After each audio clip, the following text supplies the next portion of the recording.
All right, Calculus 12. Mr. McPhee here again. Long time no talk, so to speak. And here we go. We're going to be continuing on with Chapter 5, which is on curve sketching. If you've looked at previous videos, they'd be on even and odd functions, just a definition of those, and then a lot of asymptote limit talk, which you already knew. Today is new.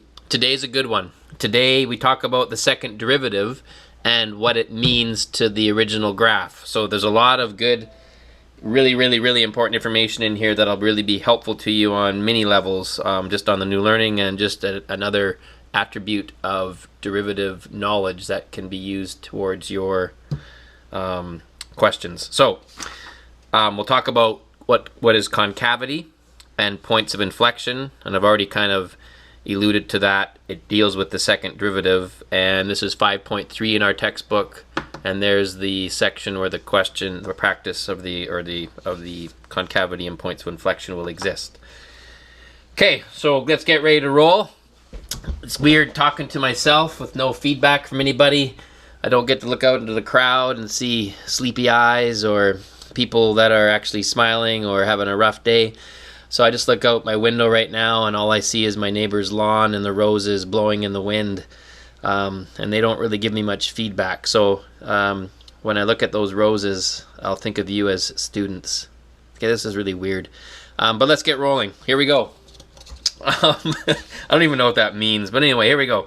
This looks overwhelming at first. Do not let that stress you. This was just my thoughts. Holy smokes, it's 106. Woo! All right, for those of you that don't know the meaning of that, too bad. Here we go. Otherwise, this looks like I'm nuts, which I am. Okay, what's the meaning of the second derivative? That was not planned, by the way. That was beautiful. That's called ad-libbing. Here we go. What is the meaning of the second derivative? Well, first derivative, first of all, the meaning of that means so many things, depending on how we look at it. So, first derivative can mean, literally, the derivative of f of x. It can mean the slope of f of x.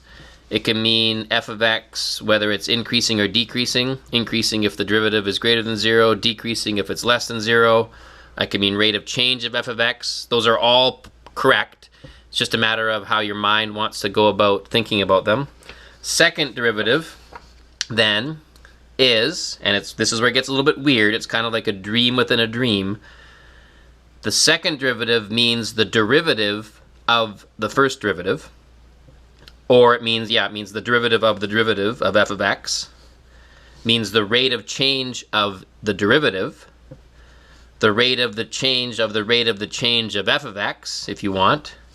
It can also mean the slope of the derivative, or the slope of the original function. So it's a matter of perspective again. It's just like me. I am the son of my father. Also, if I look at it from a different perspective, I am also the grandson of my grandfather, or I am the son of my grandfather. So it's a matter of perspective. That's how you got to think about the second derivative. And I'll show you easy way to think about it so you don't get overwhelmed, because this can be overwhelming. Even what I said right now can seem like, what are you talking about, McPhee? And it makes sense, but the meaning of it gets kind of lost. So here's what I want you to think about to make this easier for you. So, if you have a first derivative and it's increasing. So the first derivative is increasing. That means the second derivative must have been greater than or equal to 0. So if someone says, hey, I have a second derivative and it's greater than 0, that means the first derivative must be increasing. Now what is the meaning of that? The first derivative means slope. So it means the slope of the graph is increasing. So let's say, for example, you have a graph that has a slope that's a negative slope here, and if the slope is increasing, it means that it's becoming less negative, zero-ish, increasing, positive, more positive, more positive, more positive, and the graph would have this look to it. That's where the slope is increasing.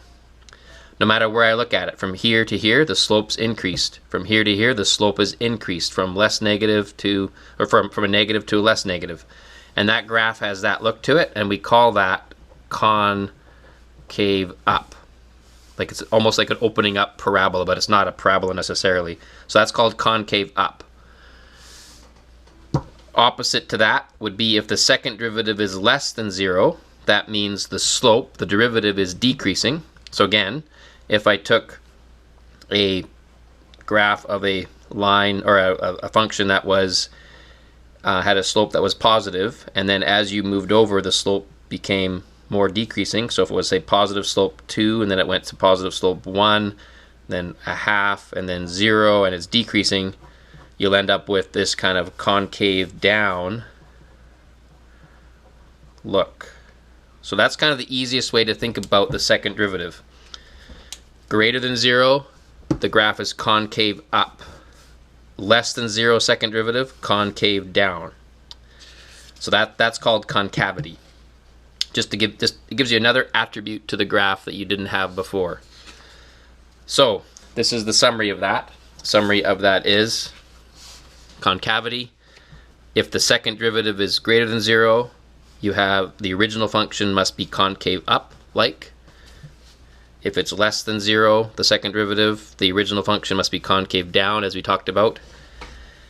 If the second derivative is equal to 0, it's kind of in a possible transition between concave up and concave down. And the original graph may, and the key word is may, it doesn't always, you gotta test it to make sure, may have what's called a point of inflection. And the definition of a point of inflection is a point on the graph where the concavity changes from concave up to concave down, or concave down to concave up. And 3 things must happen for there to be a point of inflection. First of all, the point must exist on the graph, for one, that's obvious. The second derivative is 0, and, this is the most important part, the concavity must change. And most people forget this, they forget to check, because it could trick you. The concavity could be temporarily 0, but then it could go from concave up to concave up, just a momentary pause. So you got to always check that. And we'll go through an example to show you how to do that. So our first little example to kind of drive home this point is if someone gave you some information, which we're going to go about through here, and they have second derivative information in it, you now have a little bit of an inkling of how that can help us. So here's what they've told us. F of 2 is 7. F prime of 2 is negative 3, which up to that point we should know what those 2 things mean. We'll talk about that. But now they might add this extra attribute of the second derivative at 2 is 11. And that just gives us a little bit more information. So first of all, this here, f of 2 equals 7, that just tells us the point. The actual physical point on the xy table. I know when x is 2, y is 7. 1, 2, 3, 4, 5, 6, 7. I know the graph has to be existing there. So that attribute's kind of from grade 10, tells us where. This, the first derivative, tells us the slope. So we know at x equals 2, the slope is negative 3. It means that the slope must be right there. The steepness of that graph must be negative 3. At that instant. Now I don't know what the rest of the graph looks like, not a clue. I don't know if this is doing this, or is it doing that? No clue. But this little piece gives us another little attribute. If the second derivative is positive, that's an 11, okay? So the second derivative is positive. We now know that that refers to concavity. Positive means it's concave up. So the graph here must be concave up. Now, to be a negative slope and concave up, it must be on this part of the graph. So it must, I kind of have an idea, it's probably doing something like that. Now, how much curvature, I don't know, but I know it's this curvature, not going down curvature, not concave down. So it gives you a little bit more of an attribute to the graph. So you kind of know the steepness of the graph and now the concavity of that graph. So that's what that would give us. So here's an example which is a concrete example with actual numbers. So it's a cubic function. Determine the intervals where it is concave up and concave down. Find out any points of inflection, and then use that to do a quick little sketch, if you want, of what's actually happening around that point. Again, sketching we're going to go through that. That's a little bit more, that's where we're going to go with 5.4 and 5.5. So concave up, concave down, that just screams second derivative. So to get to there, I need to take the first derivative. That's a product, or sorry, that's a power rule. So 3x squared minus 3, and then the derivative of that derivative is then 6x. When you're dealing with polynomials, the second derivative is going to just get better. As you can see, future examples, the second derivative can become kind of a laborious process, as we'll find out.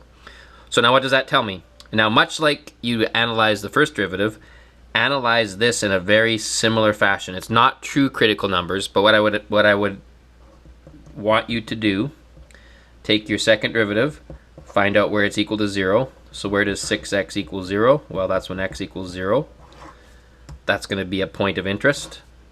Also double check where it does not exist, because you can have does not existing situations that can have concavity change. It can be a point of inflection as well. But here there is none, because this doesn't have any troubles. And also, just to keep on top of it, although endpoints are important to talk about too, there are none here. Keep that in your back pocket. So very similar to critical numbers, except these numbers lead to possible points of inflection. So what I always do is I always do a number line, which will lead to the intervals really nicely. But now my number line, label it the second derivative. Put on your numbers, which in this case is 0. Test your second derivative. So here I would plug in a number less than 0, like -1. I can do that in my head really easily. Out comes a negative. That's negative. But remember, a negative second derivative means the graph here must be concave down. Nothing to do with slope. Remember, this is the slope of the slope. And over here I would test 1, plugging it in is positive, and a positive second derivative means must be concave up. So I would look at this and say, okay, let me answer the question to A. Intervals of concave up. Well, where is it concave up? It's concave up everywhere from above 0. So I could give my answer with interval notation like that. Or I could put x is greater than 0. Where is it concave down? Everywhere from -infinity to 0. B, are there any points of inflection? I'm going to abbreviate it POI. Looks like some kind of Hawaiian food. So point of inflection. I would then look at this as, okay, say, where do points of inflection come from? I just learnt this, so to speak. The function exists there. I have a derivative, second derivative equaling 0. Does concavity change? Oh yeah, it does. It changes from negative concavity to positive concavity, so I have a point of inflection at x equals 0. And what is that actual point? That point is 0, f of 0, or in this case 0, 1. That is a true point of inflection. And if you go to your, I could use this to sketch it, but just to show you on your calculator, if I go and type that in, or go to Desmos, I just don't have my app with me, my kids are using it, or my, what's it called, iPod. So if I go and graph this, let's get a better window here. You knew the graph was going to be a cubic. Right there, at that point there, 0, 1, it changes concavity from concave down, right there, to concave up. That is a point of inflection. And now, we didn't use it to sketch it, but we could have used that as an aid, as you'll see in other examples to go through. Okay, example number 3. Same thing, find points of inflection.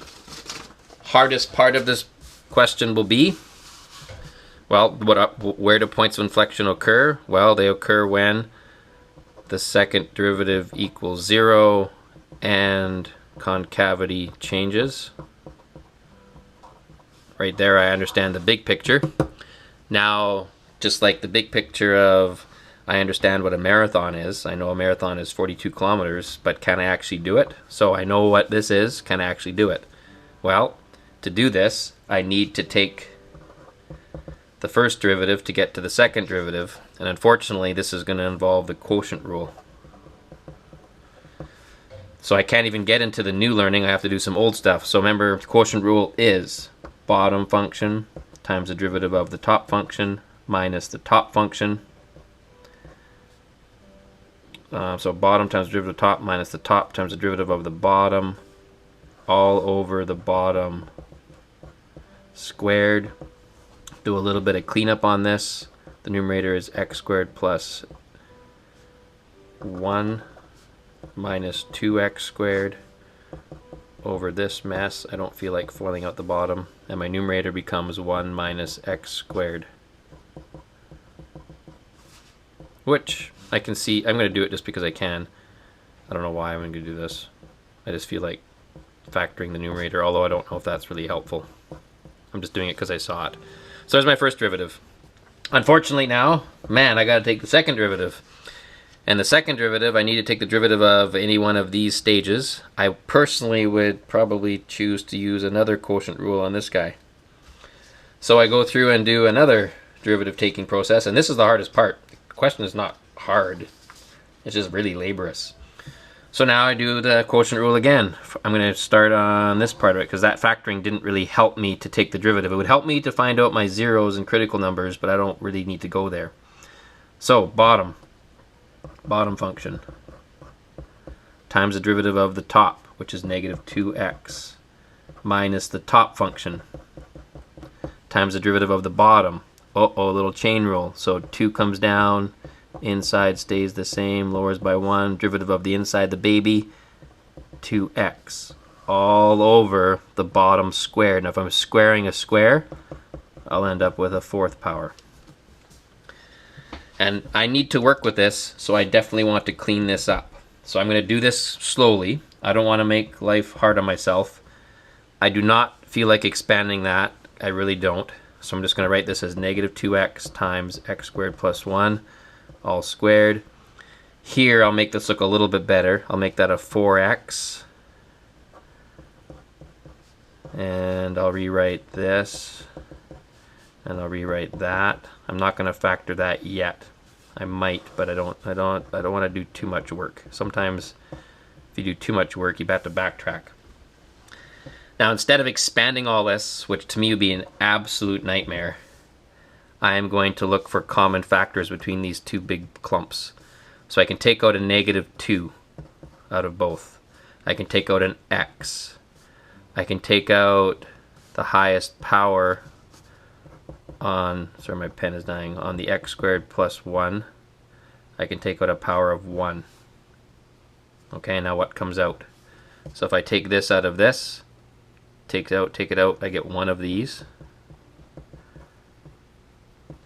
This will give me a plus 2, because negative times positive is negative. That's been taken out, that's been taken out, and I left with one of these. All over the bottom squared. And I haven't even got to the concavity part. This is just second derivative taking, which is good practice. That's why we practiced it earlier on. So, the roses outside, they're kind of falling asleep a little bit. Look at them. They're just waving in the wind, so I can't move my little camera here. Otherwise I'll wreck everything. If I distribute this out, collect all my terms here, I get x squared minus 2x, I get a minus x squared, and that gives me 1 plus 2, I get 3 minus x squared. And then this factor here cancels out with one of those. So when all is said and done, the simplest I can get this to is this. So there's my second derivative, which is not even the answer yet. That's just a huge key piece to do the question. So what do I end up with? Okay, so I'm going to analyze the second derivative. Where is the second derivative equal to 0? Well, it's equal to 0 when this numerator is equal to 0. Well, where is negative 2x bracket 3 minus x squared equal to 0? Well, it's when x is 0, and it's where x equals plus or minus root 3. So there's actually 3 important points there. I should also analyze where it does not exist. So are there any places where this graph doesn't exist? Well, the denominator trouble can be 0. This can never be 0 because it's always x squared plus 1, so there are none. And then endpoints, there weren't any given, so then I should look at the domain. Are there any domain restrictions on this? All reals, because that can never be 0, so there are none as well. So here's my 3 possible points of inflection, because that's where the second derivative is equal to 0, but I can't assume those are points of inflections until, again, here's my second derivative, here's 0, here's negative root 3, here's root 3. You have to, unfortunately, go and test all the intervals, much like this first derivative. So plug in a number less than negative root 3 into the second derivative. Here it is. I can plug it in. I might plug in like negative a billion. So this would be positive. This would be negative. This would be positive. So I'd have a positive times a negative divided by a positive. This would end up being negative. That means concave down for the original function. Here, do the same thing. If I do that, again, don't assume it toggles. In this case, it happens to, so that's positive concave up. Here it's negative concave down, and here it's positive. I did it earlier. So now I look at those 3 points. Equals 0 second derivative. Concavity changes, concavity changes, concavity changes. So each one of these, I have 3 points of inflection. And those points are 0, here's my cheating answer, f of 0, negative root 3, f of negative root 3, and root 3, f of negative root 3. And if you go and actually plug those in for actual values, this works out to be 0, 0. This works out to be negative root 3. This works out to be negative root 3 over 4. This works out to be root 3, and this works out to be root 3 over 4. So there's 3 points of inflection that this graph has, even though I haven't even graphed this picture at all. All right, and I would probably go to Desmos, graph this, just to see, does it look like it has 3 points of inflection? Because if it doesn't, we've messed up, but I know we haven't. So hopefully that makes sense. It is the hardest part for you will be right here, and that's why I went through it, because I didn't want to just sugarcoat it and say let's jump to the next step. Is taking the second derivative will be the brutalest part. That's a lot of labor. Once you get to there, it's the same stuff, the same analyzing, just to check to see if your concavity changes. So hopefully that makes sense. Okay, last example, which should say example number 4. I don't know why it's 5. The last type of question would be where they give you a whole whack of information again. And again, it's almost like a really sad puzzle. I like these puzzles. Actually, it's not sad. To me, this is a fun puzzle. I'd rather do one of these than a jigsaw puzzle, although I like both. So they give you a whack of information. Some of it just function based, some of it derivative based, some of it second derivative based, and they've even thrown some limits in here. So as I look through all that information, I would almost draw a line of, okay, that's information about the points. All the derivative information right here is about the slope. And all the second derivative information is about concavity. And then limits information is just about, well, limits to infinity and negative infinity. That's kind of, in my opinion, about horizontal asymptotes or just end behavior, really. So how I would start this, how I personally, because this I do not understand easily. I can get it. It just takes a long time. What I find the easiest thing to do is draw your XY table or get graph paper. So that's where you're going to put the points. Underneath it, draw 2 number lines, one that's going to represent the first derivative, one that represents the second derivative, and line things up. Like this is your zeros, obviously. Look at kind of what they've given you here. They've given you -1s, 0s, 1s. What else? -2s. So I might kind of go -1, -2, -3, 1, 2, 3, 4. Line things up. Do it on here as well. So 1, 2, 3, 4, 1, -1, -2, -3. And we'll I'm not going to worry about the y scale yet because I don't know what that is representing yet. And I'll just get this all set up. So take the time to do this because this will organize your thoughts greatly. All right, so then I would start with this. Okay, first thing tells me where the point is. So f of -1 is 4. So that would mean, okay, when x is -1, the value of y is 4. 1, 2, 3, 4. Dot, right there. I know for sure that's on the graph. Check, done. F of 0 is 2. So when x is 0, y is 2. Done. F of 1 is 0. So that's like an x-intercept. Good for it. Next thing would be, okay, this represents slope, but I can't draw a slope at the same time, so I'm gonna use this to organize my thoughts. The derivative at -1 and the derivative at 1 are 0. So I would go to my number line, and at -1 and 1, I would put a 0 there. So I know the slope is temporarily flat. Here they told me that the slope is less than 0. In other words, the slope is going downwards, negative slope, between -1 and 1. So I know the slope must be negative in here. I know the slope's going down, and that just helps me a little thumbnail sketch of what's happening. And the slope is positive for everything less than -1 and everything greater than 1. And right there, that really helps me because I can see right here, that must end up being a max. This must end up being a min. So huge, that is massive. This compared to that, this is garbage to me. This makes way more sense. Then they'll do the same thing with my second derivative. They've told me that the second derivative is less than 0. Second derivative means concavity, so it's concave down between -2 and 0. So it's negative here, it's concave down, and it's concave up, bigger than 0.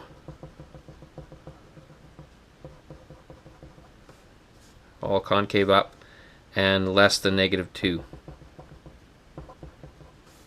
So I know, now here they haven't told me what's happening here, but if the graph exists, and they didn't tell me that actually, so it's kind of vague, so I'm assuming the graph exists here. This must end up being a point of inflection. So it changes from concave up to concave down, and they didn't even tell me where that even happened. Like, notice they didn't even tell me where -2 was, so I can make that up. That's up to me. But I do know right here that that has to be a max, and it also links to the fact that it's a concave down. At 1, I know it's a minimum. That also links to this. 0, notice at 0 as well. At 0 there is a concavity change. So right here it's going to go from concave down to concave up. That must be a point of inflection. And here I have a max, and here I have a min.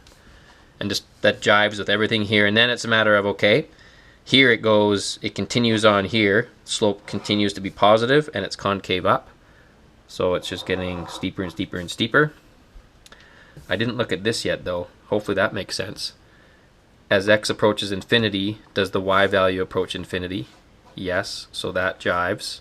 As x goes to infinity, that goes to infinity. What else is happening? Here I know the slope is going to be positive slope, but right here it transitions from concave down right there at -2, which I don't know where the height is. I'm making that up. It jumps to concave up. So it must be doing this. But now if I look at the information, so there it went from concave down to concave up, but then they told me as x approaches -infinity, it's 1/2. And from what I see here, this is below, so 1/2 is about there. This tells me there's a horizontal asymptote here, and the graph must have been doing something like this. Must have been transitioning right there. So I just drew this too low, not knowing. When I mixed it with this information, now it makes sense. Concave down to -2, switches to concave up, and then it jives with this. So if that wasn't there, my original graph there would have been beautiful, but I caught my little error as I was doing it. And now I just look it over. Does that meet all the criteria? And right there's another point of inflection. and then you have your horizontal asymptote of y equals 1/2. So it's a little bit of a puzzle, especially when the more information they give you, the more you have to comply. The less information they give you, you got a little bit more liberty to what you got to work with. So hopefully that makes sense. Look over the video again for the recaps on points of inflection. And if you have any questions, do not hesitate to contact me via phone, text, Teams, whatever is easiest. All right, have a good day. The roses are sleeping, so I'll shut up. Here we go. Have a good one. Bye-bye.